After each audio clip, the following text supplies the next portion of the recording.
Mistoqsim il-medja fil-kuntest ta' deċiżjoni li familja ġiet ordnata tiżgombra minn proprjetà fil-qala li ma tali d-deċiżjoni tista' taffettwa oħrajn, il-Prim Ministru Bertabella innota li hemm opportunità għall-appell minn din id-deċiżjoni mill-parti konvenuta u appella biex dan l-appell isir. Madankollu Dr. Abela kien ċar u sejjaħ bħala ħniżrija lat li n-nies wara l-abazzija fetħu proċeduri għal skapitu ta' żgħir u persuni innoċenti. Jiena nemmen li l-komunità kommerċjali hija essenzjali għat-tmexxija l qudiem tal-pajjiż.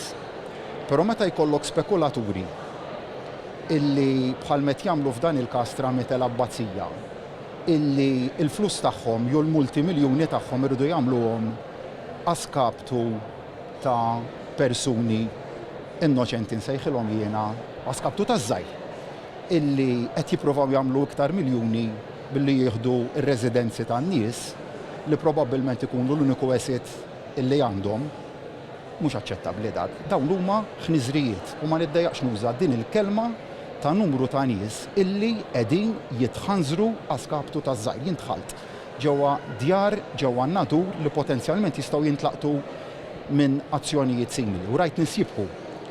U lill-persuni li qegħdin wara l-abbazzija se ngħidulhom li dal-gvern se jagħmel dak kollu possibbli biex dal-ħniżrijiet ma jħallihomx iseħħu. Għal il-ġustizzja għandha ssir bil-ħaq u mhux tipproteġi lill-kapitalist li isawwat liż-żgħir filwaqt li semma kif il-gvern għadda liġi biex tilqa' sitwazzjoni simili fin-nadur.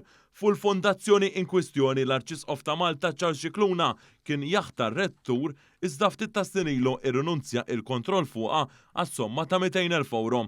Issa l-amministrazzjoni tal-fondazzjoni saru l-avukat Patrick Valentino u Dej Conti Holdings Limited, kumpanija privata li tħares l-interessi tal-familja Stanjo Navarra, meqjusa bħala l-eredi ta' Cosmana Kumbo Stanjo Navarra, il-mara nobli li kella l-artijiet in kwistjoni fil-qala u n-nadur.